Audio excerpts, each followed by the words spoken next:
En este día, amigo oyente, arribamos a una nueva sección en esta epístola a los Efesios. Llegamos a la sección que trata sobre la conducta de la iglesia.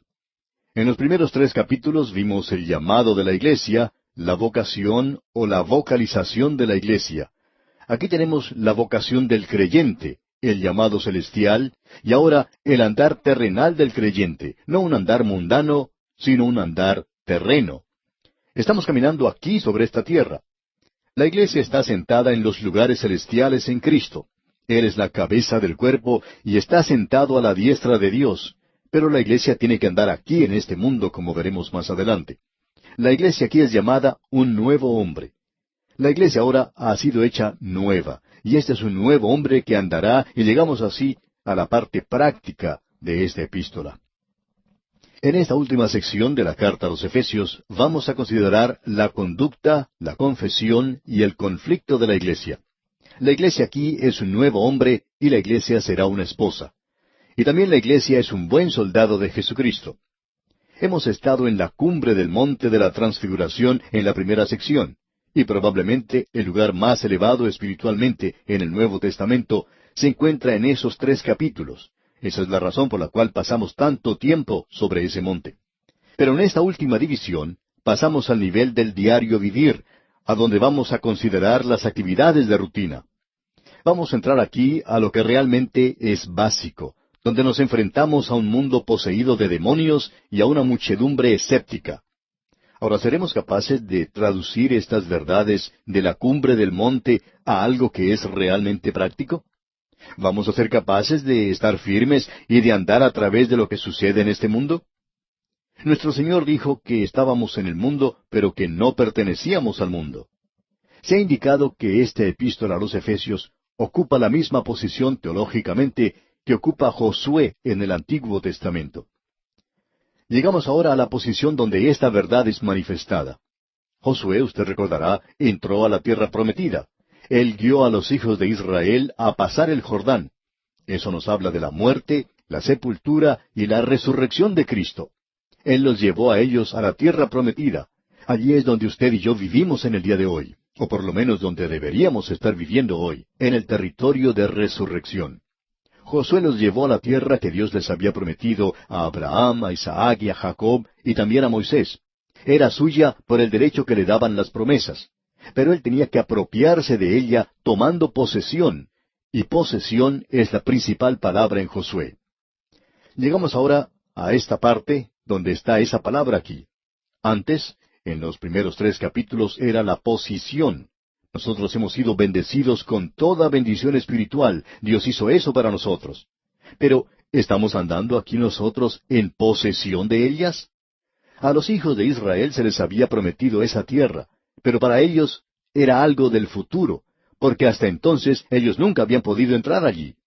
Pero ahora ellos han entrado a la tierra prometida. Ellos han entrado a ese lugar para su gozo y bendición y la bendición para los demás.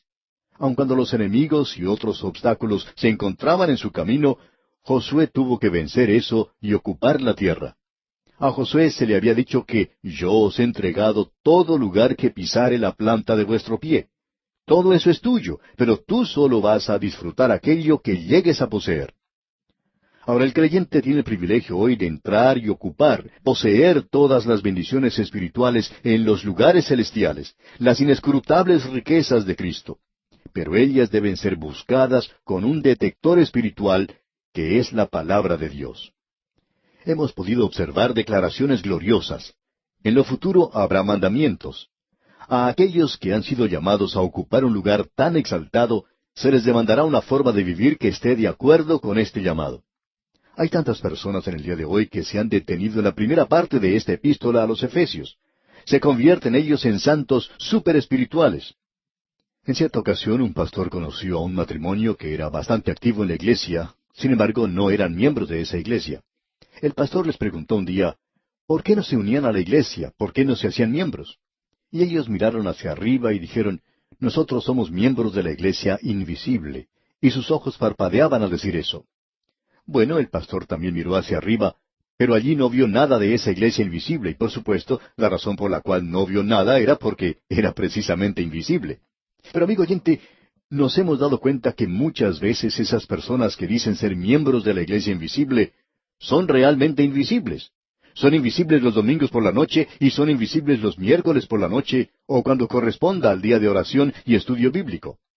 En realidad, muchos de ellos son invisibles cuando uno necesita a alguien que le ayude. Pero la iglesia invisible, amigo oyente, tiene que hacerse visible aquí en la asamblea local y las personas aquí abajo tienen que andar de esa manera. Hemos llegado entonces a la parte práctica. La conducta terrenal de la iglesia, la vocación. En este capítulo, la iglesia es un nuevo hombre. Tenemos en los primeros 6 versículos la exhibición de este nuevo hombre. Luego, en los versículos 7 al 16, tenemos la inhibición del nuevo hombre. Entonces tenemos los versículos 17 al 32, donde podemos ver la prohibición del nuevo hombre. El nuevo hombre debe exhibirse a sí mismo aquí en la tierra. Los miembros de la iglesia invisible tienen que hacerse visibles, tienen que exhibirse a sí mismos, tienen que ser personas extrovertidas, si me permite la expresión, y promover y predicar la palabra de Dios. Debemos decir que lo que sigue aquí está restringido a aquellos que están en Cristo. Las personas a las cuales estamos hablando en el presente, por lo menos a las cuales se está hablando aquí en esta epístola, son aquellos que han sido salvos, y el Espíritu de Dios les está hablando a ellos. Ahora, amigo oyente, si usted que nos está escuchando en el día de hoy no es creyente, y sabemos que muchos que no son creyentes nos escuchan porque nos han escrito informándonos eso, lo que Dios está diciendo aquí es que Él no le está pidiendo a usted que haga nada hasta cuando usted llegue a ser uno de sus hijos mediante la fe en Cristo y llegue a formar parte como miembro de su cuerpo. Esto es para aquellos que tienen redención y han oído la palabra de verdad. Ahora no se puede urgir a los muertos a que caminen, no importa cuánto insistamos en eso, o la importancia que tengan hacer eso. Porque Pablo comienza diciendo aquí en el versículo 1 de este capítulo 4 de su epístola a los Efesios, «Yo pues, preso en el Señor, os ruego que andéis como es digno de la vocación con que fuisteis llamados». El pensamiento es el siguiente. Él dijo que nosotros estábamos muertos en nuestros delitos y pecados. Esa es la condición del perdido.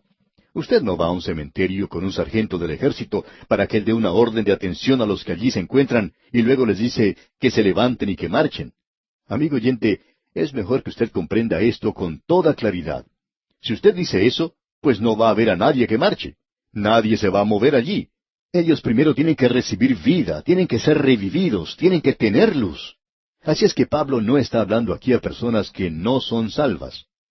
Permítanos decirle, sin embargo, amigo oyente, que para nosotros es un placer tenerle a usted si usted no es un creyente. Pero permítanos decirle que usted debe quedarse como observador nada más y escuchar, porque lo que tenemos aquí le dirá a usted lo que Dios le puede pedir a usted si usted llega a ser un creyente. Y luego, cuando usted observe a su alrededor, usted sabrá si los santos, los creyentes que usted conoce, están viviendo como Dios quiere que ellos vivan. Esto, digamos de paso, es un programa muy bueno para tener a mano y ver si los santos se están comportando como deben. De modo que tenemos aquí instrucciones dadas a un nuevo hombre, no al hombre que está muerto en delitos y pecados. El mundo está diciendo en la actualidad, y las religiones están diciendo lo mismo, haz algo y llegarás a ser alguien.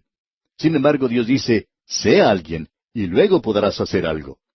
Leamos una vez más el versículo 1 de este capítulo 4 de la epístola a los Efesios. Yo pues, preso en el Señor, os ruego que andéis como es digno de la vocación con que fuisteis llamados. El comienzo de este versículo nos indica que Pablo está hablando, considerando todo lo que Dios ha hecho por el creyente y que ya ha sido señalado en los primeros 3 capítulos. En vista de todo esto, por tanto, Pablo es un prisionero a causa de su posición en Cristo. Ese hombre que está ocupando un lugar en los cielos está también en la prisión, digamos de paso. Y él está en ese lugar porque él ha sido un testigo a los gentiles y él les está diciendo a ellos, yo pues, prisionero del Señor, os ruego, un preso en el Señor. Esa palabra rogar aquí es la misma que él usa ya en su epístola a los Romanos capítulo 12 versículo 1. No es el mandamiento que se escuchó en el monte Sinaí acompañado de fuego y truenos. Es el gentil llamado del amor. Os ruego que andéis como es digno de la vocación con que fuisteis llamados. Y en Romanos dice, os ruego pues por las misericordias de Dios, que presentéis vuestros cuerpos como un sacrificio vivo. Aquí es el andar como es digno de ese llamado. Este es un llamado para andar en un nivel que está de acuerdo con su posición que tiene en Cristo.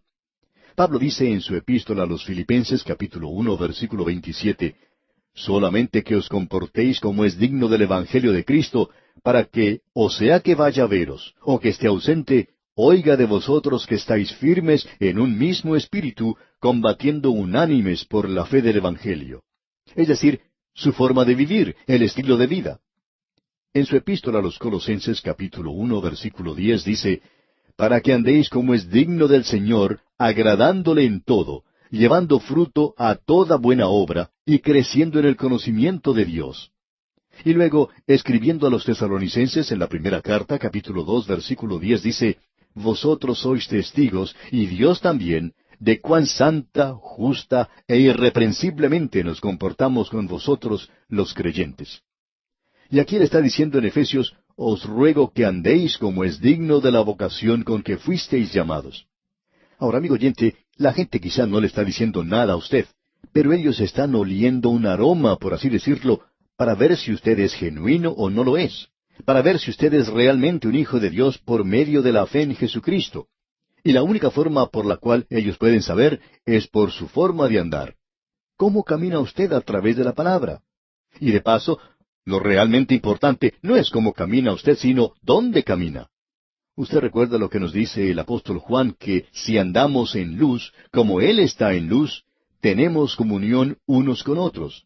Y eso es andar en la luz de la palabra de Dios. ¿Cuánto tiempo pasa usted, amigo oyente, realmente estudiando la palabra de Dios? ¿O no sabe usted que sus mismos hijos conocen cuánto tiempo pasa usted en la Biblia?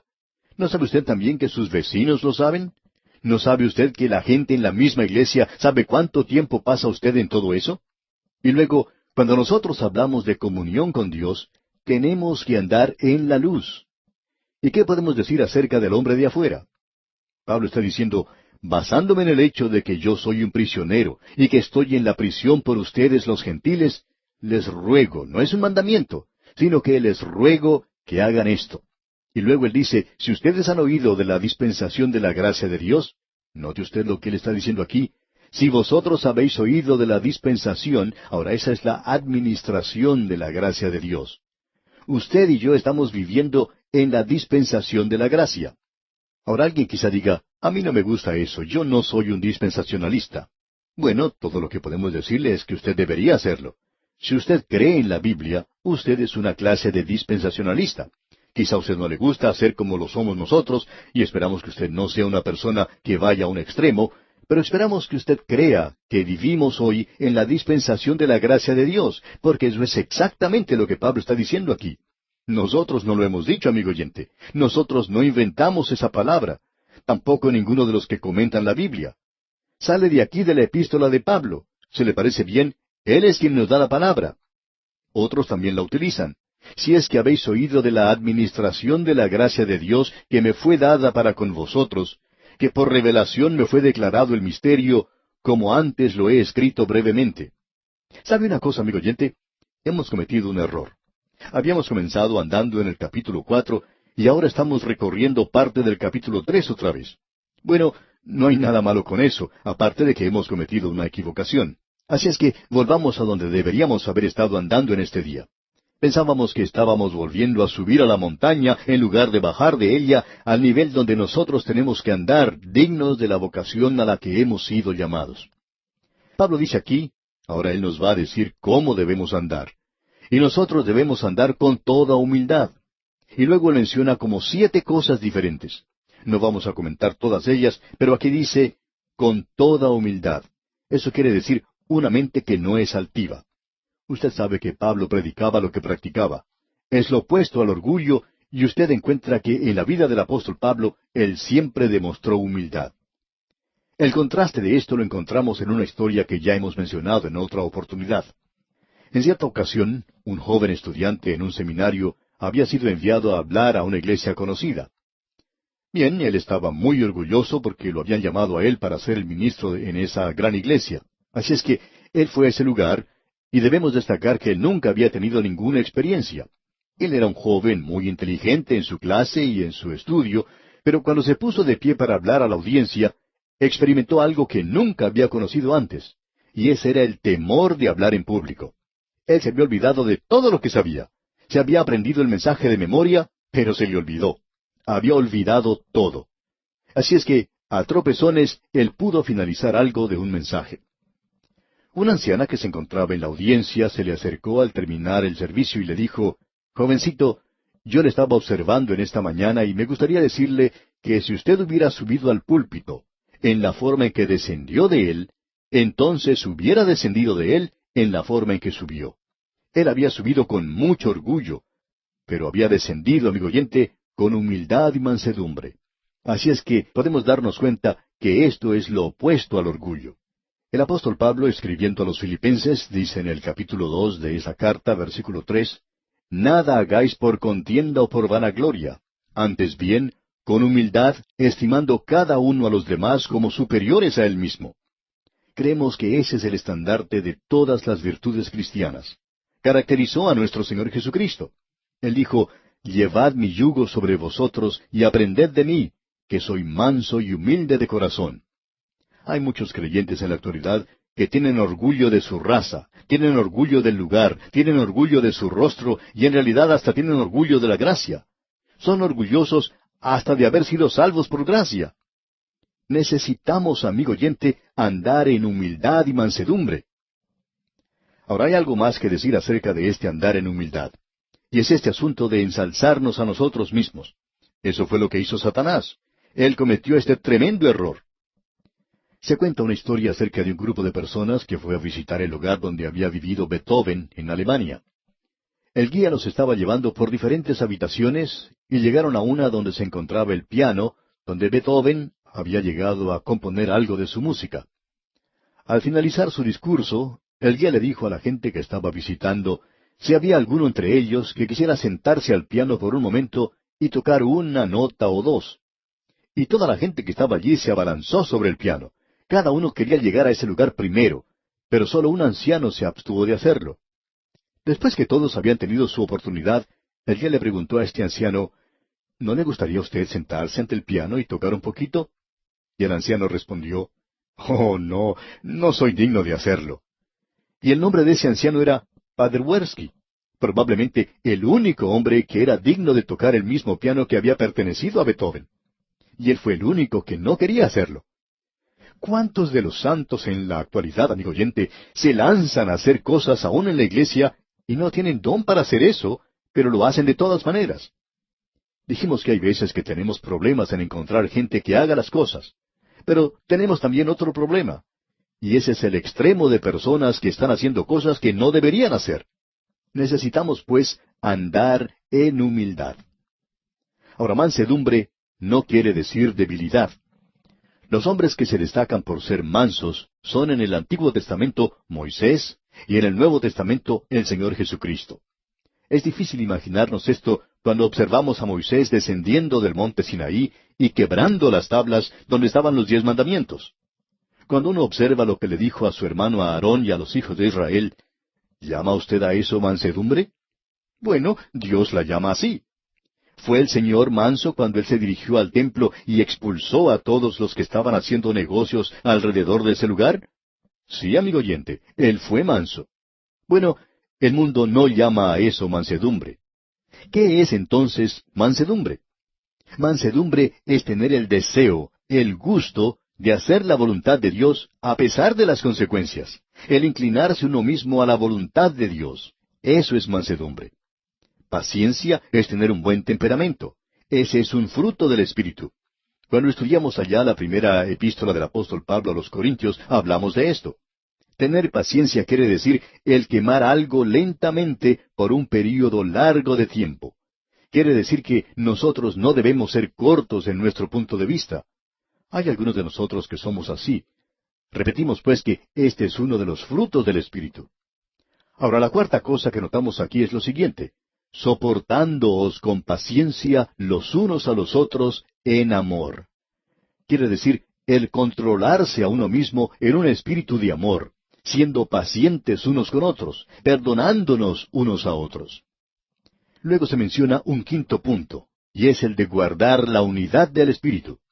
El Señor Jesucristo oró para que nosotros pudiéramos ser uno. El Espíritu de Dios nos ha bautizado en un cuerpo. Nosotros debemos mantener eso, debemos mantener esa unidad, debemos mantener una unidad con los demás creyentes. Usted y yo deberíamos sentir que todos somos parte de un cuerpo. Pertenecemos a un cuerpo, digamos de paso. Debemos decir que esas son cosas maravillosas. Se menciona aquí 7 unidades que nosotros debemos guardar. Notemos eso al leer los versículos 4 al 6 de este capítulo 4 de la Epístola a los Efesios. Un cuerpo y un espíritu, como fuisteis también llamados, en una misma esperanza de vuestra vocación. Un Señor, una fe, un bautismo, un Dios y Padre de todos, el cual es sobre todos, y por todos, y en todos. Un cuerpo es el cuerpo de creyentes. Comenzó en el día de Pentecostés y está durando hasta el rapto. El Espíritu nos bautiza dentro del cuerpo. Luego dice, una misma esperanza de vuestra vocación. Esa esperanza es la esperanza bendita. No tenemos otra esperanza. Un Señor, y esto se refiere al Señor Jesucristo, a su señorío sobre todos los creyentes. En quinto lugar tenemos una fe, y eso se refiere al cuerpo de verdad que se llama la doctrina de los apóstoles, mencionada ya en el libro de los Hechos de los Apóstoles, capítulo 2, versículo 42. En sexto lugar tenemos un bautismo, y se refiere al bautismo del Espíritu Santo. El bautismo verdadero es el bautismo del Espíritu Santo. El bautismo ritual es un bautismo por agua. Luego, en séptimo lugar, tenemos un Dios y Padre de todos. Y esto se refiere a la paternidad de Dios en cuanto a los creyentes. Ya que solo hay un Padre, Él no es el Padre de los que no son creyentes. La unidad de los creyentes produce una marcada diferencia entre los creyentes y los que no son creyentes. Él es el Padre de todos aquellos que le pertenecen a Él, habiendo sido regenerados. Ahora Él está sobre todo, a través de todo y en todo. Eso quiere decir que Dios es inminente y que Él es también trascendente. Como podemos ver, amigo oyente, nos encontramos en una hermosa sección de la palabra de Dios. Y aquí vamos a detenernos por hoy porque nuestro tiempo ya ha terminado. Amigo oyente, en nuestro programa anterior comenzamos a estudiar una sección totalmente nueva en esta epístola a los Efesios. Hemos estado hablando de la iglesia, la cual es el cuerpo de Cristo, y que la cabeza está en el cielo. Nosotros estamos unidos a Él. La iglesia es un hombre nuevo. La iglesia es un misterio. Todo esto está encabezado por la persona de Cristo, quien se encuentra sentado a la diestra de Dios. Ahora usted puede estar tan activo en esto, que, como dijo una persona, uno puede ser tan celestial en el modo de pensar, que no es bueno para nada en la vida terrenal.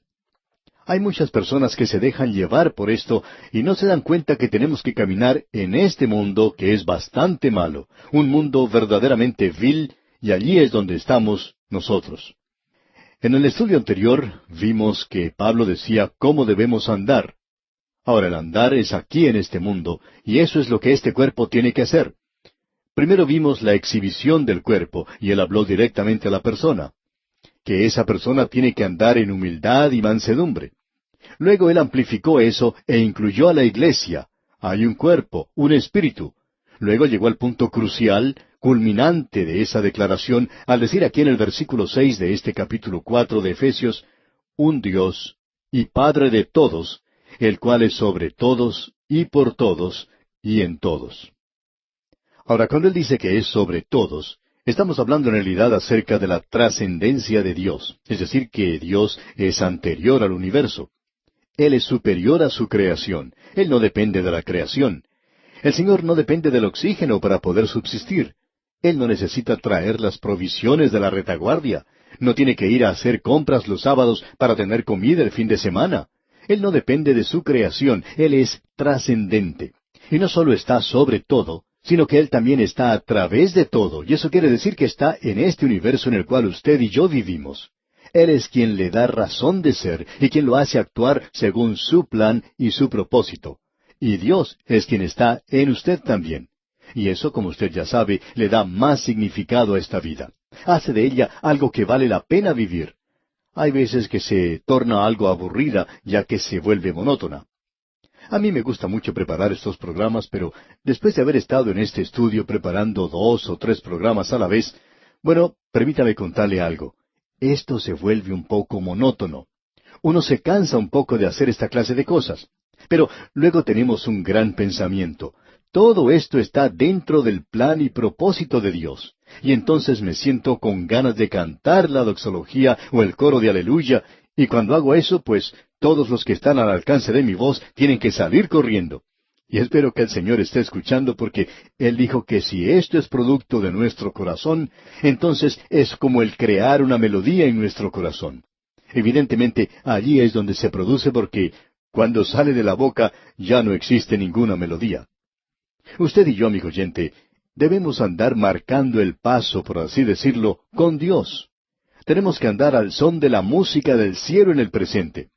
Es como una gran orquesta sinfónica. El autor de estos estudios bíblicos, el doctor J. Vernon McGee, contaba la siguiente experiencia que él tuvo en el pasado. Dijo, en cierta ocasión algunos amigos me invitaron a ir con ellos a escuchar una orquesta sinfónica. Compraron las entradas a la función y me dijeron que querían que yo fuese con ellos. Esta gente, decía él, pensaba que me estaban haciendo un gran favor. Pero hay otras cosas que yo prefería hacer en lugar de escuchar una orquesta sinfónica. Compraron las entradas a la función y me dijeron que querían que yo fuese con ellos. Esta gente, decía el doctor McGee, pensaba que me estaban haciendo un gran favor. Pero hay otras cosas que yo prefería hacer en lugar de escuchar una orquesta sinfónica. Reconozco que en ese sentido soy un verdadero plebeyo. En lo que a música se refiere, soy verdaderamente rústico. No puedo comprenderla toda, decía él. Pero ese día yo recibí un gran mensaje. Fui con mis amigos y nos sentamos. Llegamos un poco temprano al auditorio y había bastante ruido ya que la gente todavía estaba entrando. Luego se encendieron las luces sobre el estrado y notamos todos los instrumentos que se encontraban allí. Luego me pareció a mí, continuó diciendo el doctor McGee, que entraban como 100 hombres de todas partes del escenario y cada uno fue a tocar su propio instrumento. Me parecía que era su propio instrumento, aunque no sonaba como tal. Me dijeron que estaban afinando los instrumentos. Cada uno tocaba su propia melodía. Y, añadía el doctor McGee, uno nunca había escuchado una cosa así. No había nada de música allí. Era algo terrible. Luego, por fin terminaron de afinar esos instrumentos y se retiraron del escenario, por lo cual nosotros quedamos muy agradecidos. Y desaparecieron por alguna parte del escenario. Luego de algún tiempo se encendieron nuevamente las luces que iluminaban el escenario y los hombres volvieron a entrar. Pero esta vez parecían diferentes. Antes estaban solo en mangas de camisa, pero ahora estaban vestidos con mucha elegancia, lucían sus corbatas de lazo sobre sus camisas blancas, y todo el escenario se veía muy hermoso. Cada hombre se dirigió a su instrumento, pero ninguno de ellos se atrevió a tocarlo. Luego, un rayo de luz iluminó uno de los costados del escenario y apareció el director de la orquesta. Él hizo un saludo hacia la audiencia y la gente lo aplaudió calurosamente. Enseguida se dirigió al estrado, tomó la batuta y nuevamente se inclinó ante el público. Entonces todo el mundo aplaudió. Luego el director dio su espalda a la audiencia y levantó esa pequeña batuta que tenía en su mano, y cuando él hizo eso, usted podría haber escuchado el ruido que hace un alfiler cuando cae al piso. Enseguida él hizo un movimiento con la batuta, y por cierto que consiguió bastante música de ese pequeño elemento que tenía en su mano. Usted nunca ha escuchado algo que sea tan emocionante como eso. Le hace poner a uno la carne de gallina, que se le paren los pelos de punta, como se dice. Pero fue algo realmente emocionante el escuchar la primera composición que interpretaron. Y el doctor McGee concluyó diciendo, y al estar yo allí sentado, porque después de un rato eso se volvió un poquito aburrido, comencé a pensar en otras cosas. Como usted puede apreciar, amigo oyente, ese es un cuadro de este universo. Usted y yo estamos viviendo en el día de hoy en un mundo donde cada persona está interpretando su propia melodía. Un grupo por aquí que lleva un cartelón indicando que está protestando contra alguna cosa. Él está contra todo lo demás. Cada uno parece estar desafinado, sin armonía con los demás. Las cosas no lucen muy bien en el día de hoy en este mundo, y uno se pregunta cuál será el resultado de todo esto. Bueno, es bastante pesimista cuando uno observa eso, cuando uno escucha a ciertas personas. Y cuando usted observa la situación del día de hoy, bueno, permítame decirle, amigo oyente, que comprendemos por qué Simón Pedro comenzó a hundirse en el océano. Cuando usted observa las olas alrededor suyo en el día de hoy, usted piensa que es el fin. Pero, amigo oyente, uno de estos días saldrá por un costado del escenario del universo alguien que hoy está sentado a la diestra de Dios y quien es el director. A él se le llama el Rey de Reyes y el Señor de Señores. Y cuando él haga su entrada, levantará esa batuta, Cristo levantará el cetro de sus manos perforadas por los clavos de la cruz. Y cuando él haga eso, amigo oyente, todo estará bien afinado. Él es inminente y él es trascendente. ¿Qué cosa más tremenda que es esto? Él es sobre todo, a través de todo y en todo. Así es que, amigo oyente, no pierda las esperanzas. El director se está acercando y hará que todos nosotros quedemos bien afinados. Llegamos ahora a una sección en donde tenemos la inhibición del nuevo hombre. La iglesia tiene que caminar ahora como un hombre nuevo en el mundo. Antes tenía que hacer la exhibición.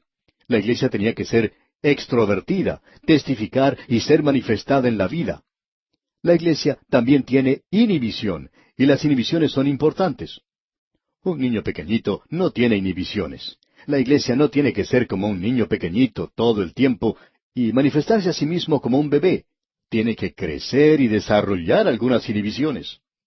Usted sabe que hay ciertas cosas que usted no dice algunas veces, pero un niño sí las dice, como le ocurrió a cierto pastor en una ocasión.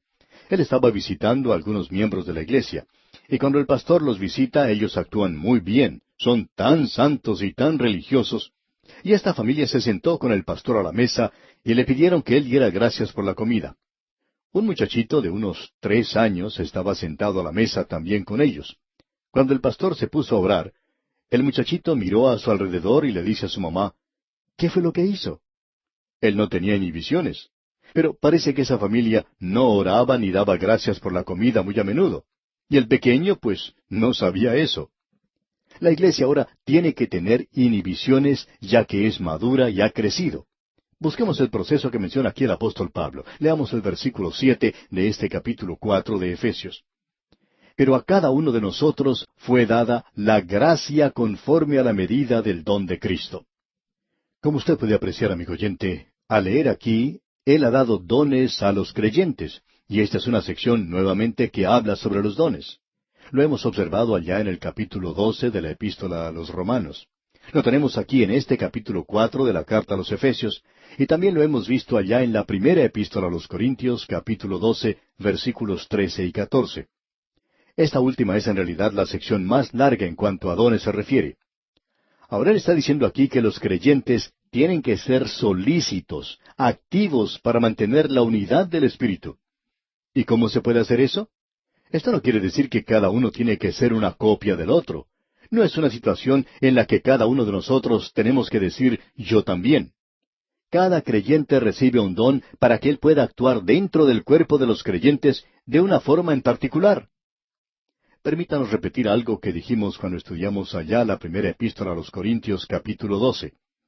Los dones son dados a las personas para que ellos puedan usar ese don en el cuerpo de los creyentes, porque ellos son un miembro de ese cuerpo.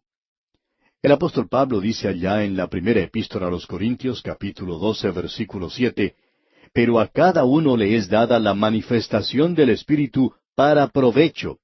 Y esto quiere decir sencillamente lo siguiente. Un don es el Espíritu haciendo algo a través del creyente. Y no lo está haciendo para la devoción privada del individuo, sino que lo está haciendo en el cuerpo de los creyentes para edificar ese cuerpo, es decir, para provecho del cuerpo. Ahora no se da un don a una persona para que se desarrolle espiritualmente. Se le da a usted el don para que funcione en el cuerpo de los creyentes, para que sirva de provecho y bendición a la iglesia. Algunas veces uno escucha a personas que dicen, nosotros no hablamos en lenguas en esta iglesia. Lo hacemos para nuestras devociones en privado. Y podemos decirle a usted categóricamente, amigo oyente, por la palabra de Dios, que usted está completamente equivocado. Un don es dado para provecho de la iglesia, y usted no tiene ningún derecho de usarlo egoístamente para su propio beneficio. Podemos estar seguros al decir que si el don no es usado en la forma correcta, entonces no es un don. Un don es para provecho del cuerpo. Usted es un miembro del cuerpo, y cada miembro de mi cuerpo tiene que funcionar por una razón muy definida. Usted puede imaginarse, por ejemplo, que cuando yo me levanté esta mañana para dirigirme a la oficina, podía haber pensado que mis ojos decían, estamos con sueño en el día de hoy. Nosotros no vamos a ir a la oficina, vamos a quedarnos en casa. Tú puedes ir solo. Y luego me podían decir, queremos tener nuestro estudio devocional. Bueno, amigo oyente, permítame decirle que yo no podría hacer nada aquí sin mis ojos. Los necesito para poder ver lo que estoy haciendo. Mis piernas me trajeron aquí, mis ojos leen las páginas de la Escritura y espero que mi lengua esté cooperando un poquito. También confío que mi cerebro esté funcionando como debe. Así es que nos damos cuenta que cuando usted está usando un don es cuando le sirve de provecho a la iglesia. Y eso es lo que se nota en forma automática aquí. Cada creyente recibe un don para que él pueda actuar en el cuerpo de los creyentes de una forma en particular. Y cuando él hace eso, el cuerpo funciona. Y allí es donde se logra la unidad del Espíritu. Usted se da cuenta que junto con este don se da la gracia para usarlo en el poder y en la plenitud del Espíritu de Dios. Ahora, cada creyente, actuando en su espíritu peculiar, produce una armonía como lo hace cada miembro del cuerpo humano. Cuando un miembro de mi cuerpo sufre, Pablo dice que todos sufren. Y por lo tanto, cuando usted no actúa como debe, no ejercita su don en el cuerpo, usted hace que todos los demás queden desafinados, debemos decir de paso. Y luego dice aquí, en el versículo 8 del capítulo 4 de la Epístola a los Efesios, por lo cual dice, subiendo a lo alto, llevó cautiva la cautividad, y dio dones a los hombres. Bueno, él hizo dos cosas. Primero, llevó cautiva la cautividad. Como usted puede darse cuenta, esa es una cita tomada directamente del Salmo 68, versículo 18. Y permítame que lea este pasaje bíblico. Subiste a lo alto, cautivaste la cautividad, tomaste dones para los hombres y también para los rebeldes, para que habite entre ellos Jehová Dios. Ahora alguien va a decir quizá, pero allí hay un poco de discrepancia en cuanto a esa cita. En el Salmo dice, tomaste, y aquí en Efesios dice, y dio. Bueno, debemos decir aquí que cualquier autor tiene derecho de cambiar su propia escritura, pero ninguna otra persona puede hacerlo. Por ejemplo, si un hombre dice en un artículo, en una revista, algo de lo que escuchó que yo estaba diciendo, pero él no dice las palabras que yo utilizo, pues yo puedo protestar al editor porque él no me ha citado correctamente, para que él corrija ese error de la cita mala. Sin embargo, yo sí tengo el derecho de citar de la forma en que quiero mis propias palabras. Si veo que al cambiar el sentido de las mismas puede servir un propósito en especial. Ahora el Espíritu Santo cambia eso y lo hace con un propósito. ¿Por qué? En el libro de los Salmos, el Señor tenía dones listos en el pasado al estar sentado a la diestra de Dios. Ahora Él ha estado aquí y Cristo ha regresado en el Espíritu de Dios. Él es quien está hoy distribuyendo los dones. Entonces, Él los dio. ¿No le parece? Creemos que esto es correcto. Creemos que esto aquí es una referencia a la ascensión de Cristo. En esa ocasión, cuando Él ascendió, hizo dos cosas. Llevó cautiva la cautividad, y creemos que quiere decir que aquellos del Antiguo Testamento que habían sido redimidos, pero que aún estaban en el paraíso, fueron tomados por Cristo junto con Él, los sacó del paraíso y los llevó a la misma presencia de Dios. Porque se nos dice hoy en día que cuando uno muere no va al paraíso, dice ausentes en el cuerpo y presentes con el Señor. Se nos dice que Él hizo algo más. Dio dones a los hombres. Y eso quiere decir que Él confirió dones a los creyentes viviendo en la iglesia para que ellos fueran testigos al mundo. Usted se da cuenta que en su ascensión Él hizo dos cosas. Él llevó a esos santos del Antiguo Testamento a la presencia de Dios. Y luego Él dio dones a los creyentes en el día de Pentecostés. Vino el Espíritu Santo y los bautizó a ellos dentro del cuerpo de los creyentes, pero Él los colocó a ellos en cierto lugar para que actuaran como miembros del cuerpo, y ha estado haciendo eso desde entonces. Ahora, en los versículos 9 y 10 de este capítulo 4 de la Epístola a los Efesios, leemos, «Y esto de que subió, ¿qué es sino que también había descendido primero a las partes más bajas de la tierra? El que descendió es el mismo que también subió por encima de todos los cielos para llenarlo todo». Creemos que una explicación lógica de esto es la siguiente. Ya que Cristo ascendió, Él tenía que haber descendido en una oportunidad anterior. Algunos opinan que esto se refiere solamente a la encarnación. Por ejemplo, los patriarcas de la iglesia primitiva veían aquí la obra de Cristo tomando a los santos del Antiguo Testamento que estaban en el paraíso y llevándolos al trono de Dios. Ahora no es necesario pensar que Él entró en alguna clase de sufrimiento después de la muerte. Por ejemplo, se nos dice que Él descendió a los infiernos. Bien, ¿qué es lo que quiere decir eso? Bueno, Él descendió al lugar donde estaban los muertos, y su encarnación y muerte fueron su humillación y descenso. Eso era suficiente o adecuado para llevar a los redimidos del Antiguo Testamento a la presencia de Dios. Creemos que es eso lo que tenemos aquí en este pasaje, y reconocemos que hay otras interpretaciones. Luego tenemos en el versículo 11 de este capítulo 4 de la Epístola a los Efesios lo siguiente: Y Él mismo constituyó a unos apóstoles, a otros profetas, a otros evangelistas, a otros pastores y maestros. Ahora quisiéramos que usted note la diferencia que existe en este pasaje. Estos no son dones que Él está dando a los hombres, aun cuando Él ha hecho eso. Lo que Él está diciendo aquí es que tomó a estos hombres que tenían ciertos dones y que Él los da a la iglesia. ¿Con qué propósito? Bueno, leamos los versículos 12 y 13.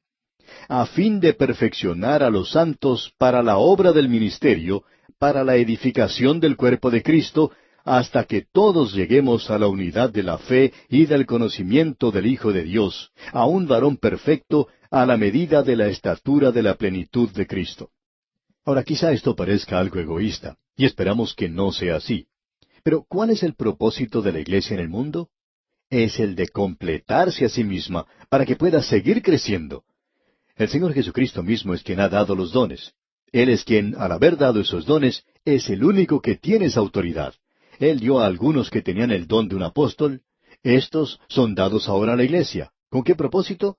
Bueno, para que el apóstol sea, como dijo Pablo, apóstol no de hombres, ni por hombre, sino por Jesucristo y por Dios el Padre, que lo resucitó de los muertos. Pues yo ni lo recibí ni lo aprendí de hombre alguno, sino por revelación de Jesucristo. Ahora este cargo, por virtud de su propia naturaleza, ha desaparecido ahora por mucho tiempo de la iglesia. Los profetas aquí, creemos nosotros, son usados de la misma manera en que son usados en otra parte de la epístola. No son profetas del Nuevo Testamento. Creemos que lo que quiere decir aquí es que son predicadores. Estos hombres recibieron, de la misma manera de los apóstoles, un discernimiento particular de las doctrinas de la fe, y ellos estaban bajo la influencia e inspiración directa del Espíritu Santo que los distinguía a ellos, creemos, de los maestros del día de hoy, aunque ellos eran predicadores en su día. Ahora, los evangelistas en ese entonces no eran lo que nosotros pensamos en cuanto a evangelistas. Ellos eran misioneros que viajaban. Pablo fue un evangelista en ese sentido. Él se dirigía a territorios nuevos. Allí no había ningún comité u organización alguna para organizar una campaña para él. Permítanos decirle, amigo oyente, que él hizo todo por sí mismo, junto con el Espíritu de Dios que iba delante de él. La palabra pastores, bueno, se explica a sí misma. Maestros eran aquellos que instruían a la congregación. Ahora estos hombres con dones eran dados a la iglesia para que ésta llegara a su madurez, perfeccionando, ministrando y edificando. Ese era el propósito de estos dones. Bien, y aquí vamos a detenernos por hoy, ya que nuestro tiempo ha terminado. Retornaremos, sin embargo, en nuestro próximo programa para continuar este estudio de la epístola del apóstol Pablo a los Efesios. Volvemos hoy, amigo oyente, a esta importante sección de la carta a los Efesios, sobre la cual pasamos un poco rápido en nuestro programa anterior. Hoy quisiéramos destacar 2 o 3 cosas que se mencionan aquí.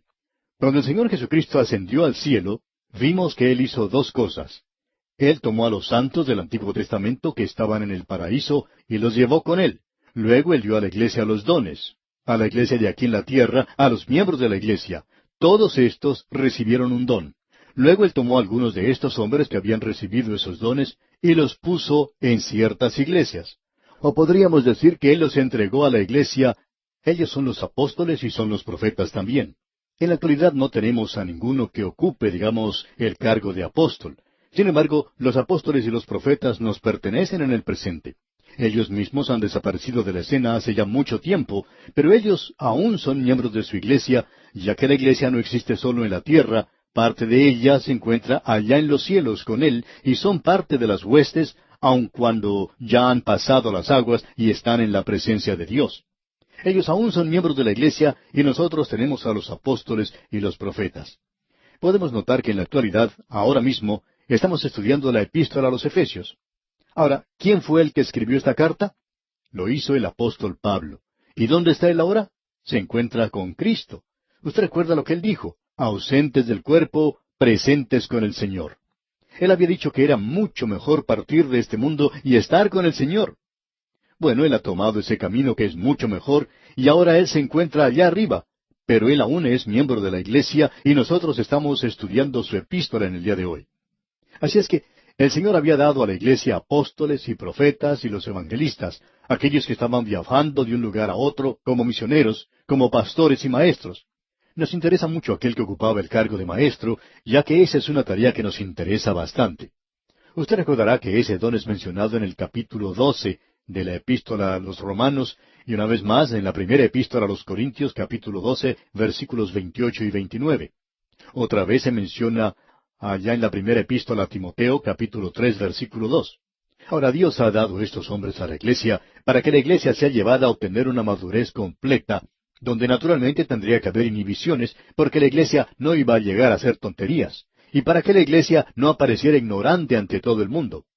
Los maestros y todos ellos tienen que preparar a la iglesia para que ellos puedan realizar esa obra. ¿Se fijó usted lo que dice aquí? Para ministrar y edificar el cuerpo de Cristo. En el día de hoy se le llama al pastor de una iglesia ministro. Pero si usted es un creyente en el día de hoy, amigo oyente, usted también es un ministro, tal como lo es él. Usted no necesita ser ordenado para llegar a ser un ministro. Él tiene ciertos dones, y sobre esto quisiéramos decir que no creemos que ningún hombre que está en la iglesia en el presente tiene todos los dones. El doctor Schaeffer acostumbraba a decir que él nunca se había encontrado con un hombre que en su opinión tuviese todos los dones. Él contaba que en cierta ocasión él estaba dirigiendo los cantos y también predicando cuando comenzó su actuación como evangelista. Una anciana se le acercó a él en cierta oportunidad y le dijo: Doctor Schaeffer, usted ya está haciendo demasiado. Usted no debería dirigir los cantos y predicar también. ¿Por qué no se consigue a alguien para que predique? Bien, él era un buen músico, pero pensaba que él era un buen maestro. Lo interesante es que en el día de hoy nosotros tenemos el punto de vista de que el pastor tiene varios dones y que uno de ellos es el del ministerio. Él es quien tiene que enseñar la palabra de Dios para que los miembros de la iglesia, aquellos que están bajo su responsabilidad, para que ellos lleguen a hacer la obra del ministerio, que sean aquellos que salgan a testificar. En la actualidad tenemos que la iglesia va hacia atrás. Muchas personas piensan que el trabajo del pastor o de sus ayudantes es el de realizar toda la visitación que le corresponde a la iglesia. Creemos que eso es tarea en realidad de todos los miembros. Esa es la responsabilidad de ellos y lo que ellos deberían hacer. En el boletín publicado por una iglesia hace algún tiempo decía lo siguiente: por siglos el principio de la responsabilidad del evangelismo ha sido llevado por el clero. El laico ni era llamado a realizar una actividad evangelística, ni tampoco creía que esa era su responsabilidad. Uno de los desarrollos más significantes en la iglesia, posiblemente el desarrollo más importante en los recientes siglos, ha sido el del avivamiento de la actividad del laico y el creciente reconocimiento que el laico es llamado a un ministerio que no es de ninguna manera menos importante que aquel que desarrolla el ministro.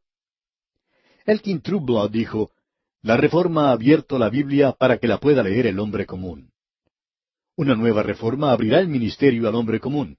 Y creemos que los pensamientos que acabamos de mencionar, amigo oyente, tienen mucho valor. En el día de hoy estamos viendo que el hombre laico está tomando parte más activa en las actividades de la iglesia. Y hay muchos jóvenes en el presente, jóvenes creyentes, que están realizando la tarea de testificar. Bueno, ellos necesitan enseñanza y necesitan quien les enseñe. Creemos que esa es la única razón por la cual ellos nos escuchan, porque piensan que debemos enseñarles algo por medio de este programa. De paso, debemos decir que hay personas que se disgustan cuando escuchan que alguna otra persona está utilizando nuestro material. En cierta ocasión recibimos una información de parte de una señora que decía que había un predicador que estaba realizando una tarea bastante buena, al imitar el método de enseñanza que estamos usando aquí en A Través de la Biblia. Dijo que este predicador no solamente estaba siguiendo el texto y las enseñanzas contenidas en el material, sino que estaba usando hasta las mismas ilustraciones. Y esta señora terminó diciendo que pensaba que eso era algo terrible, y que se debía detener a este hombre de realizar una tarea así. Bueno, se le preguntó si este señor, si este predicador, estaba haciendo una buena labor, a lo cual ella respondió que sí, que lo estaba haciendo muy bien. Bueno, entonces se le dijo, alabemos al Señor.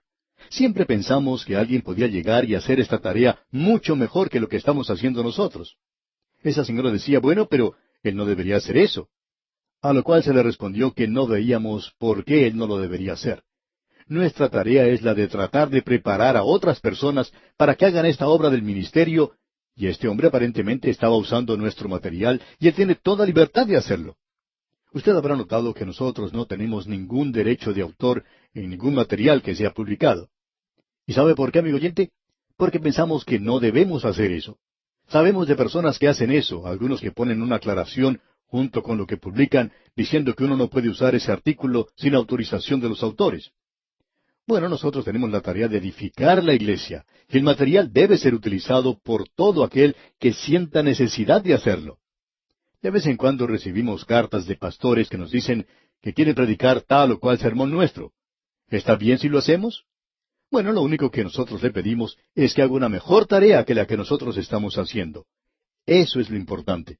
Pero amigo oyente, utilice el material, porque nosotros tenemos que edificar el cuerpo de Cristo en el día de hoy.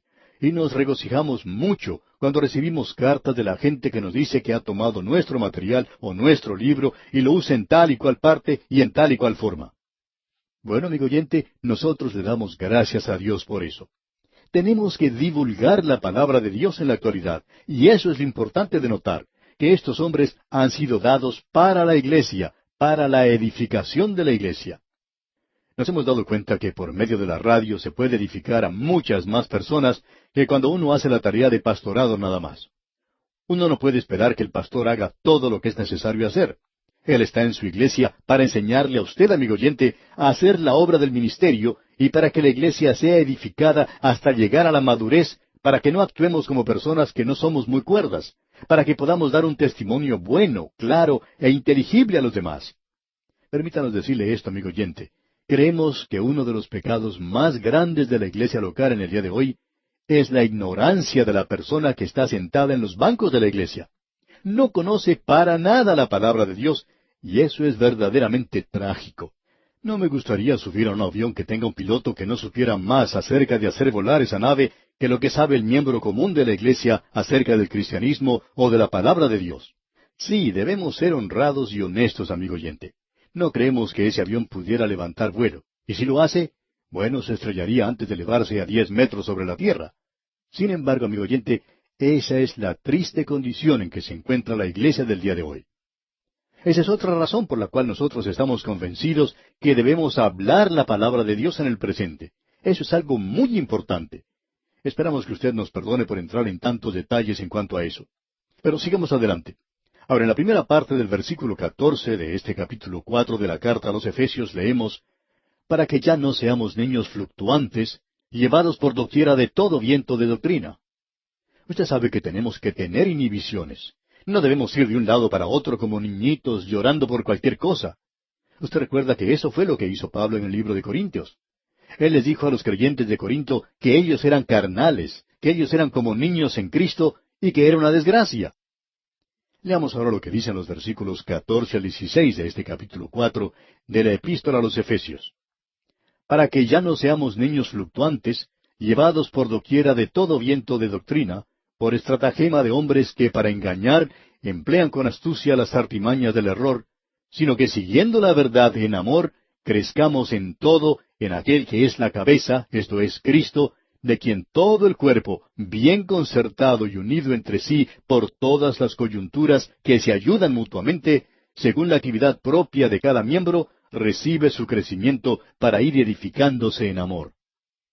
El propósito de Cristo de dar a la iglesia hombres con diferentes dones es el de desarrollar a los creyentes de la niñez a una madurez completa. Esos hombres llegan a ser, por tanto, pediatras. Usted sabe que hay dos clases de médicos. Uno de ellos es el que se encarga de cuidar a la madre cuando da a luz un bebé. Este es el médico que se tiene que levantar a la 1 de la mañana, por lo general, para realizar esta tarea, y como es de esperarse, se pierde toda la noche haciendo eso. Pero cuando nace el bebé, entonces él entrega ese niño al médico de los niños, y esa es la persona que se tiene que encargar de cambiar sus pañales y darle de comer y todo eso. Y podemos decir que nosotros somos pediatras en nuestro ministerio. Nuestra tarea no es la obstetricia, sino que nosotros nos encargamos de alimentar al recién nacido, al nuevo bebé en Cristo, y pensamos que hay muchos de nosotros que han sido llamados a hacer esta labor. Aquí en este párrafo que hemos leído, tenemos una mezcla de metáforas. Notemos lo que dice. Pablo demuestra vivamente el peligro del creyente que continúa como un niño, es decir, sin crecimiento en Cristo. A los niños nunca se les da a comandar una nave en la mar, por ejemplo. Es lo mismo que ser piloto de un avión. Usted no va a poner a un niño a cargo de una tarea como esa. Hay algunos pequeños que son muy inteligentes, es cierto, pero no creemos que sean lo suficientemente inteligentes y capaces como para realizar una tarea de esa naturaleza. Y los niños, si fueren puestos a cargo de una nave, pues la nave sería llevada de un lado para otro sin ninguna dirección por toda la extensión de la mar. Y el resultado, bueno, sería un desastre, usted lo sabe. Ellos se desanimarían y se enfermarían, perderían su camino. Este es un cuadro terrible de la posible suerte o destino del Hijo de Dios. Pero luego la forma de expresarse cambia nuevamente. Estos niñitos son vistos como en un antro de juegos donde se encuentran truhanes que los quieran envolver con todo sistema de error y equivocación. Sin embargo, en contraste, el creyente debe seguir la verdad en amor. Es decir, que debe amarla, vivirla y hablar de ella. Cristo es la verdad, y el creyente debe navegar su pequeño barco de la vida con Cristo como su brújula, y ésta siempre debe señalar hacia Cristo.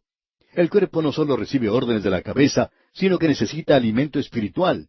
Esto produce una armonía, es decir, donde cada miembro funciona en su lugar. Entonces recibe el aprovisionamiento espiritual procedente de la cabeza. El cuerpo tiene una dinámica interna por la cual se renueva a sí mismo. De la misma manera, el cuerpo espiritual debe renovarse a sí mismo en amor.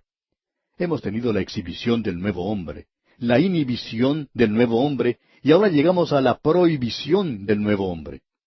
Hay un lado negativo en la vida del creyente, y creemos que esto es importante de notar de nuestra parte. No creemos que se le da demasiado énfasis a esto. Hablamos mucho acerca de la nueva moralidad, que no es otra cosa sino pecado. Hay libertad en Cristo, pero esto no nos da derecho para pecar de ninguna manera. Y aquí tenemos el lado negativo. Así es que vamos a notar ahora algunas prohibiciones. Y hablando honradamente, debemos decir que no encontramos en ninguna parte donde se nos diga que la mujer no deba usar maquillaje. Ahora no queremos exagerar este punto, pero sí quisiéramos decir que hay algunos grupos de personas que juzgan a muchas mujeres por la cantidad de maquillaje que usan. Algunas de estas jovencitas se aparecen a veces con su cabello revuelto y sin ningún maquillaje, y en realidad parecen autómatas. En cierta ocasión, unas jovencitas preguntaron a su pastor si la mujer debería usar o no maquillaje. Y el pastor respondió con toda calma, «Bueno, debo decirles una cosa. Algunas de ustedes lucirían mucho mejor con maquillaje». Amigo oyente, opinamos que un creyente debería lucir lo mejor que puede, y no debería estar pintado como un payaso, por supuesto. Quizá esa debería ser una de las prohibiciones para el presente, pero no es así. Necesitamos reconocer que existe un poder de pensar negativo. Hemos tenido demasiado del poder del pensar positivo, y ahora necesitamos un poco de poder de pensar negativamente. ¿Se ha detenido usted a pensar alguna vez que en el jardín de Edén esa era la única forma de pensar que existía? Mas del árbol de la ciencia del bien y del mal no comerás. Eso era algo negativo, y era lo único que estaba allí. Luego usted puede observar los 10 mandamientos. Todos eran muy negativos, pero muy buenos también. Y aquí tenemos algo de este pensar negativo, la prohibición para el nuevo hombre. Leamos lo que dicen los versículos 17 al 19 de este capítulo 4 de la Epístola a los Efesios. «Esto pues digo y requiero en el Señor, que ya no andéis como los otros gentiles, que andan en la vanidad de su mente, teniendo el entendimiento entenebrecido, ajenos de la vida de Dios por la ignorancia que en ellos hay, por la dureza de su corazón, los cuales, después que perdieron toda sensibilidad, se entregaron a la lascivia para cometer con avidez toda clase de impureza». Pablo regresa en esta oportunidad al aspecto práctico del caminar del creyente. Escuche lo que él dice. Pablo había presentado este tema en los primeros 3 versículos, pero luego él fue desviado un poco al darnos las instrucciones sobre el tema de la unidad de la iglesia. Ahora él nos da un cuadro de la vida de los gentiles y la vida de los creyentes de Éfeso antes de la conversión. Él habló acerca de su posición, usted recordará, allá en el capítulo 2. En aquel tiempo estabais sin Cristo, alejados de la ciudadanía de Israel y ajenos a los pactos de la promesa, sin esperanza y sin Dios en el mundo. O sea que ellos estaban viviendo en el pecado. Y este es el cuadro. Esto nos describe gráficamente al hombre perdido en el día de hoy, es decir, lo que él hace. Hay 4 aspectos del andar de los gentiles que ilustran la futilidad absoluta y el propósito loco de la vida del hombre perdido. Usted debe andar en la unidad de la mente. Y Pablo está diciendo aquí algo que nosotros debemos notar, que no deben andar como los otros gentiles, que andan en la vanidad de su mente. La vanidad de su mente quiere decir la ilusión vacía de una vida que piensa que hay satisfacción en el pecado. Hay tantos que están actuando de esta manera. Nos da pena oír de tantos jóvenes que se han vuelto hacia esa nueva moralidad. Cierta joven dijo una vez que había tenido 2 abortos. Había asesinado a 2 bebés y aún no era casada. ¿Qué vida esta? Esa no es vida, es algo terrible. Y los gentiles andaban de esa manera, gente perdida. Andan en la vanidad de su mente. Una ilusión vacía de la vida. Piensan ellos que es fantástico el poder beber cócteles. En cierta ocasión una mujer informó que había llegado a ser alcohólica. Había comenzado a escuchar este programa a través de la Biblia y que se hallaba librando una dura batalla para ser librada del alcohol. Ha aceptado a Cristo de la mejor manera que pudo, pero no puede dejar la botella de lado. Y esa mujer dice, cuán trágico es poder pensar que yo creía que era sofisticada y una persona inteligente muy al día bebiendo cócteles. Sin embargo, qué trágico es todo esto. Ahora, la segunda cosa que menciona Pablo es la siguiente: teniendo el conocimiento entenebrecido. El hombre perdido, amigo oyente, no tiene la percepción de los valores morales, y eso es exactamente lo que es la nueva moralidad, que no se tiene percepción de ella. Luego tenemos el tercer punto: ajenos de la vida de Dios por la ignorancia que en ellos hay. ¿Qué cuadro este de la humanidad en el día de hoy? Cree que está viviendo bien. Algunas personas se van a un club nocturno y gastan una cantidad exorbitante de dinero y dicen que para divertirse. Esa es una diversión bastante cara, y uno tiene que gastar su dinero de esa manera y hacer todas esas cosas para divertirse. Si usted hace eso, está ajeno de la vida de Dios por la ignorancia que existe en usted y ciertamente muerto en delitos y pecados. Y ahora aquí tenemos la cuarta declaración. Leamos el versículo 19. Los cuales, después que perdieron toda sensibilidad, se entregaron a la lascivia para cometer con avidez toda clase de impureza. El continuar en este estado de ineptitud moral los lleva a lugares donde ya no tienen ningún reconocimiento ni sentimiento de estar haciendo algo malo. Y hay muchas personas como estas en el presente. Son completamente insensibles, tienen su conciencia cauterizada.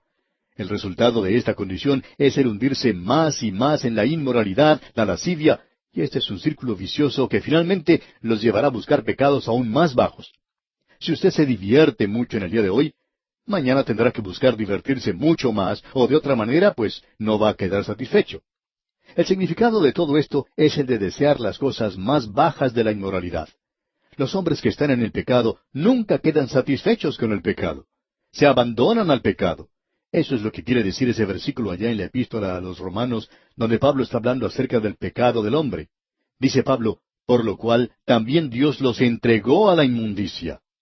Usted puede llegar a ese lugar, amigo oyente, donde usted llega a ser un pecador abandonado. Ahora los versículos 20 y 21 de este capítulo 4 de la epístola a los Efesios dice, mas vosotros no habéis aprendido así a Cristo, si en verdad le habéis oído y habéis sido por él enseñados conforme a la verdad que está en Jesús.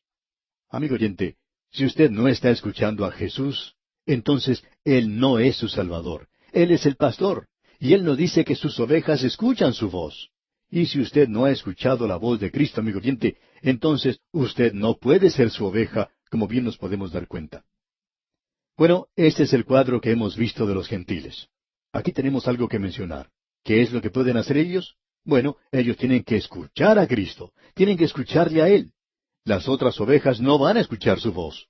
Cuando una persona que no es salva nos escribe y nos dice que no está de acuerdo con nosotros, tenemos que responder, bueno, esperamos por cierto que usted no esté de acuerdo con nosotros. Ese es el cuadro completo, amigo oyente. Eso es lo que nosotros necesitamos reconocer, que la persona salva mira a Cristo como su pastor, permite que Él le guíe, escucha lo que Él tiene que decir. Y Cristo es un ejemplo también. No es que nosotros podamos imitarle a Él, porque eso es imposible.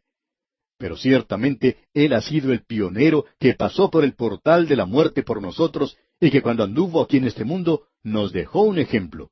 No hay ninguna razón para que los creyentes estén en las tinieblas en el día de hoy.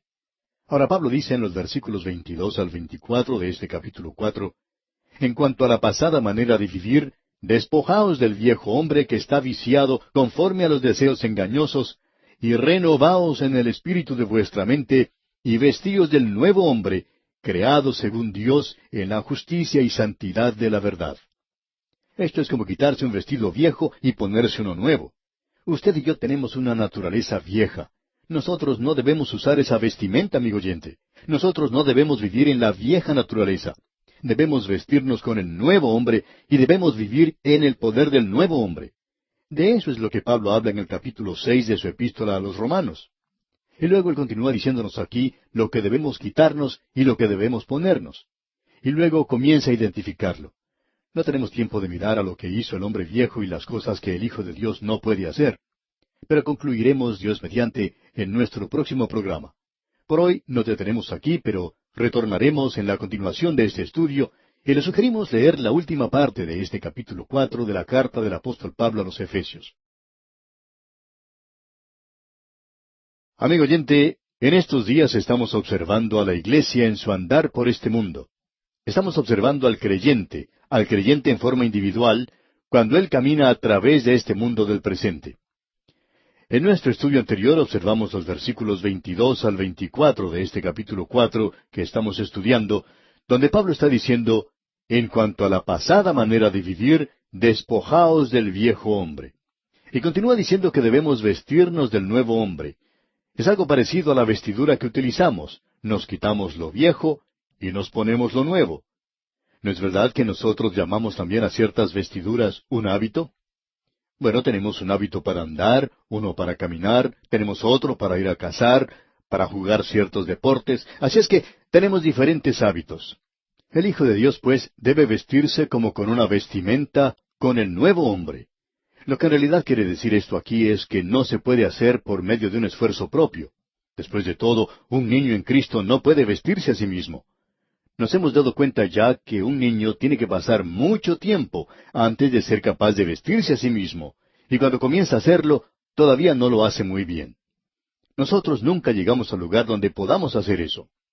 Ahora, el viejo hombre ha sido crucificado en la muerte de Cristo, según nos dice el apóstol Pablo en su epístola a los Romanos. En vista de esta verdad, entonces ellos debían quitarse el viejo hombre con el poder que les da el Espíritu Santo. Ahora, esto no quiere decir, amigo oyente, que ellos eliminaban a la carne. Nosotros no podemos librarnos de nuestra vieja naturaleza, pero no debemos vivir en ella. Y estamos seguros que cualquier persona que nos esté escuchando en este momento, si es honesta consigo misma, reconocerá que tiene una vieja naturaleza. Ahora nosotros no debemos vivir en ella, ya que también tenemos una nueva naturaleza y debemos vivir en esa nueva naturaleza. Y solo por el poder que nos da el Espíritu Santo, como bien nos dice ese gran mensaje que encontramos en los capítulos 7 y 8 de la Epístola a los Romanos, donde Pablo trata de este mismo tema. Debemos andar en la justicia y santidad de la verdad. Esto demuestra que esta es la justicia imputada de Cristo, y todo esto es hecho según el carácter santo de Dios. Siendo pues que hemos sido declarados justos y estamos en Cristo, sentados junto con Él en los lugares celestiales, aquí en este mundo, nuestro andar debe estar de acuerdo con nuestra posición. Leamos ahora lo que dicen los versículos 25 al 27 de este capítulo 4 de la Epístola a los Efesios. Por lo cual, desechando la mentira, hablad verdad cada uno con su prójimo, porque somos miembros los unos de los otros. Airaos, pero no pequéis. No se ponga el sol sobre vuestro enojo, ni deis lugar al diablo. Pablo regresa una vez más aquí a las prohibiciones.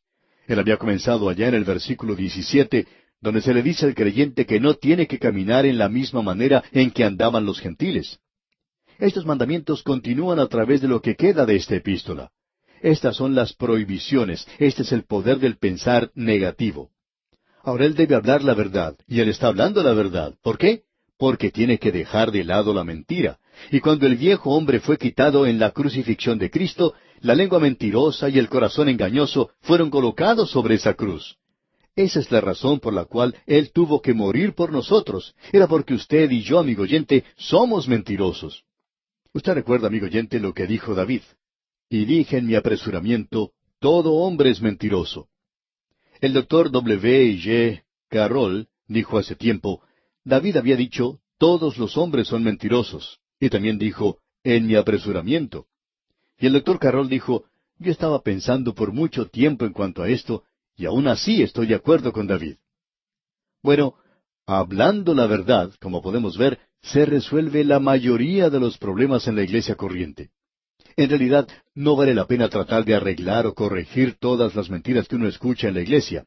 Uno escucha la mentira y trata de seguirla, de investigarla, y luego uno se da cuenta, amigo oyente, que dedica demasiado tiempo a hacer eso. Ahora, ya que los creyentes son miembros de un solo cuerpo, tendrían que estar hablando la verdad. Aquí tenemos algo que dijo Crisóstomo, y esta es una analogía un poco ridícula, pero ciertamente ilustra la verdad.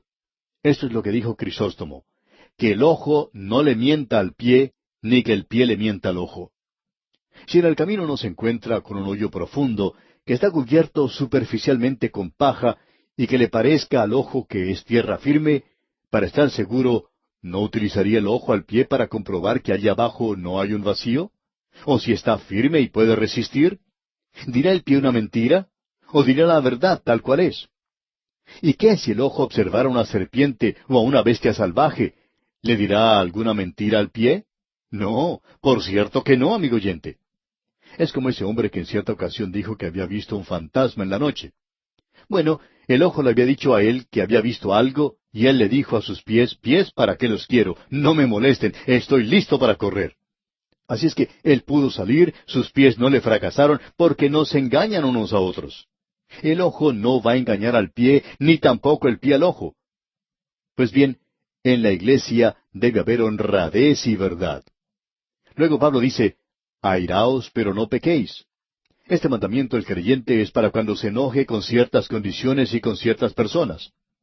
Algunos piensan que los creyentes son personas que son dulces bajo todas las circunstancias y condiciones. Y amigo oyente, escuche cuidadosamente lo que vamos a decir. Ningún creyente, repito, ningún creyente puede ser neutral en la batalla de la verdad. Nosotros debemos odiar la mentira y la lengua chismosa. Y cuando escuchamos eso en otro creyente, debemos odiar eso. Pero cuidado, debemos odiar eso, pero no debemos odiar ni estar iracundos con la persona, con un aborrecimiento innato, o como lo llama Pedro, con malicia. Él dice que la malicia es algo que no debería formar parte de la vida del creyente, es algo que debemos evitar.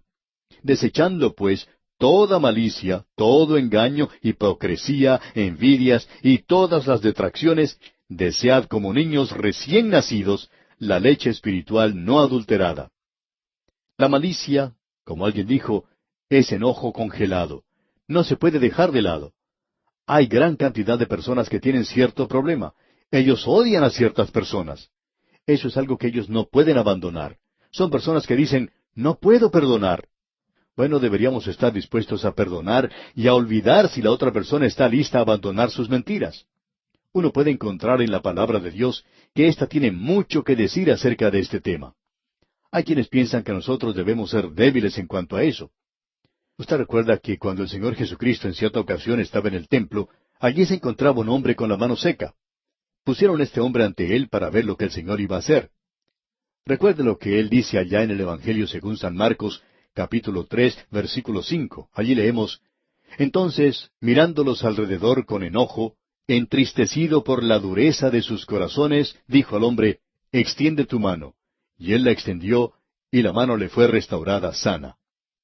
Note usted que él estaba enojado por lo que estaba ocurriendo. Amigo oyente, se nos dice que Dios está enojado todo el día con los malvados. Pero en el momento en que ellos abandonan eso y se vuelven hacia Él, Él los salva. Esa tiene que ser nuestra actitud, digamos de paso, la actitud de todo creyente. Nosotros como creyentes no podemos colocarnos en una situación en la cual aparezcamos como neutrales. Nos encontramos en el presente en una gran batalla, como podemos apreciar en esta gran epístola que tenemos ante nosotros. Ahora, los versículos 28 y 29 de este capítulo 4 de la epístola a los Efesios dicen: El que hurtaba, no hurte más, sino trabaje, haciendo con sus manos lo que es bueno, para que tenga que compartir con el que padece necesidad. Ninguna palabra corrompida salga de vuestra boca, sino la que sea buena para la necesaria edificación, a fin de dar gracia a los oyentes. El hombre, por su naturaleza pecaminosa, es un ladrón y es mentiroso. Es algo natural el ser de esa forma. Es como aquel hombre creyente que cuenta que cuando era muchacho, acostumbraba a salir con un grupo de muchachos bastante malos. Claro que él decía que él era el mejor de ese grupo, pero acostumbraban a robar fruta de su vecino. Quizá el vecino les hubiera dado la fruta si ellos la hubieran pedido, pero parecía que tenía mejor sabor para ellos cuando la robaban. Ese grupo, pues, acostumbraba a andar por el vecindario robando toda clase de fruta, o sea que, por naturaleza, eran ladrones. Años más tarde, este hombre se convirtió y llegó a ser un hijo de Dios. En cierta ocasión, cuando se dirigía a visitar a un amigo, pasó por una huerta donde había varios árboles frutales, y de nuevo sintió esa tentación de entrar y coger una de esas frutas. Y llegó hasta detenerse y se dijo: voy a tomar una de esas frutas. Y cuando ya se disponía a hacerlo, de pronto se detuvo y se dijo a sí mismo: pero, ¿por qué mejor no voy y le pido al dueño que me dé una? De seguro que él me dará una. Así es que prosiguió su camino y fue a ver al dueño de la huerta, y luego que estuvo conversando con él le contó de su experiencia. El dueño se rió y luego contestó: ¿sabe una cosa? Si usted hubiera entrado a robarme una fruta, yo podría haberle disparado un tiro. Ya he tenido a muchas personas que han entrado a robarme la fruta. Por supuesto, eso me cuesta mucho dinero. Como usted ve, amigo oyente, tenemos eso en nuestros corazones. Somos por naturaleza de esa manera. Y Pablo está diciendo aquí que no debemos robar más, aun cuando algunas veces eso parezca algo que esté bien hecho. Tampoco debemos enriquecernos para satisfacer nuestros propios fines, pero debemos ayudar a los demás con aquello que sea sobreabundante. En el día de hoy existen obras cristianas que se demoran y se marchitan por la falta de dinero. ¿Por qué? Porque muchos de los hijos de Dios no están dando como deberían hacerlo. Eso es muy evidente. Luego Pablo menciona aquí una forma de hablar perversa. Quiere decir aquí una forma de hablar que es corrompida, putrefacta. Una lengua sin control en la boca de un creyente es la indicación de una vida corrupta. Hay ciertos creyentes que cuentan una historia dudosa o fuera de tono y revelan un corazón lleno de maldad. Porque usted ya sabe que lo que se encuentra en el corazón llegará a aparecer en la boca. La conversación del creyente debe ser en un plano muy elevado de instrucción y el de comunicar ánimo a los demás creyentes. Usted puede divertirse y gozar de la vida. El buen humor es algo correcto, pero debemos mantenernos alejados de aquello que es sucio y pecaminoso en el día de hoy. Luego Pablo sigue adelante en este capítulo y considera algo que nosotros debemos tratar y es algo maravilloso. Dice aquí en el versículo 30, y no contristéis al Espíritu Santo de Dios, con el cual fuisteis sellados para el día de la redención. El día de la redención es aquel día en que el Espíritu Santo lo presentará a usted al Señor Jesucristo. El Espíritu Santo aquí es una persona que puede ser contristada. Ahora, ¿qué es lo que contrista al Espíritu? Ya se han mencionado las ofensas que contristan al Espíritu Santo. De eso es lo que queremos hablar y hemos estado hablando. Cuando usted como creyente miente, eso contrista al Espíritu Santo. Cuando usted tiene malos pensamientos, eso contrista al Espíritu Santo. Y cuando una persona es contristada, ¿qué es lo que sucede? Bueno, ya no hay comunión. Él no puede obrar en su vida. Pero notemos lo que dice aquí el versículo 30. Y no contristéis al Espíritu Santo de Dios, con el cual fuisteis sellados para el día de la redención.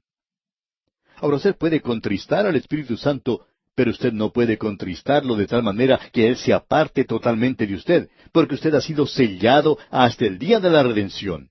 ¡Qué maravilloso es todo esto! Desde el mismo momento en que usted ha sido regenerado, el Espíritu Santo lo ha sellado. Lo hemos visto anteriormente, y Él lo presentará algún día ante el Señor Jesucristo. Mientras tanto, sí, usted puede contristarle. En realidad, en nuestros días, ¿cuál es la diferencia que existe entre los creyentes? La diferencia verdadera entre los creyentes en el día de hoy son aquellos que viven con el Espíritu Santo contristado y aquellos que viven con el Espíritu Santo que no ha sido contristado. Esa es la diferencia. Ahora, finalizando este capítulo 4 de su epístola a los Efesios, Pablo dice en los versículos 31 y 32, «Quítense de vosotros toda amargura, enojo, ira, gritería y maledicencia y toda malicia. Antes sed benignos unos con otros, misericordiosos, perdonándoos unos a otros, como Dios también os perdonó a vosotros en Cristo». Estos dos últimos versículos demuestran un gran contraste el uno con el otro. Por ejemplo, el versículo 31 menciona una lista adicional de aquello que contrista al Espíritu Santo. Estos son los pecados de una naturaleza emocional, amargura, por ejemplo. Ese es un estado mental que se irrita fácilmente, lo cual produce palabras duras y opiniones similares de los demás. En cierta ocasión llegó una persona a hablar con su pastor y le dijo qué era lo que pensaba de otro creyente. Y allí estaba presente otro creyente también.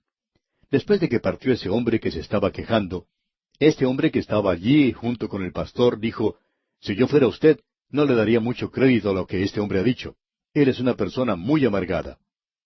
Bien, amigo oyente, hay muchas personas que están hablando de esa manera con toda amargura, y cuando hacen esto, trae malestar, y eso contrista al Espíritu Santo. Ahora, el enojo y la ira son explosiones de pasión. El obispo Moll muestra la diferencia que existe entre estas dos palabras. Él dice, la ira demuestra una pasión aguda, y la otra, o sea, el enojo, pasión crónica. Tenemos luego gritería, y eso quiere decir la aseveración descarada de algunos supuestos derechos y quejas. Hay algunos en las iglesias en el día de hoy, y usted puede conocer alguno quizá, que son culpables de eso. Esto contrista al Espíritu Santo. Esta gente dice, ¿sabe una cosa? Ellos ya no prestan ninguna atención a lo que yo digo. El pastor ni siquiera me da la mano. Amigo oyente, ¿qué derecho tiene usted de decir que él tiene que ir de un lado para otro y darle la mano a usted para que continúe siendo feliz? Ahora, maledicencia nos habla aquí de decir blasfemias y aún quiere indicar toda clase de calumnias. Y estas cosas deben ser quitadas. Esto quiere decir que tiene que haber una acción decisiva si es que no queremos contristar al Espíritu Santo de Dios. Usted tiene que quitar eso de su vida. Usted tiene que tomar la decisión de quitarlo. Ahora, malicia, como ya hemos indicado, es un odio congelado. Y el apóstol Pablo dice aquí, antes sed benignos. Y él está diciendo aquí que usted tiene que quitar eso de su vida, pero debe ser benigno uno con el otro. Esto demuestra el cambio radical que debería ocurrir en el creyente para que ya no quede ningún vacío en su vida. Debemos ser benignos unos con otros. Esto se refiere a la cortesía cristiana. Misericordiosos quiere indicar aquí una acción mucho más intensa que la que se demuestra por amabilidad, e indica el estar lleno de un afecto profundo y maduro. Hay algunos creyentes que son amigos maravillosos. Cuando ellos lo ven a usted, se le acercan y le dan un abrazo. Es hermoso encontrarse con una persona que nos trata de esta manera. Son amigos misericordiosos en cierto sentido y podemos amarles en el Señor. Luego Pablo continúa diciendo, perdonándoos unos a otros. Esta es una frase que nos demuestra lo que debe existir entre nosotros en relación con las faltas de uno y del otro. Perdonando, en lugar de aumentar las faltas de los demás. Eso es lo que nosotros debemos hacer, perdonar uno al otro. Como podemos ver, indica que nosotros no aumentamos las faltas de los demás, sino que las perdonamos. Todo esto es hecho en una base doble. Primero, esta conducta no contristará al Espíritu Santo.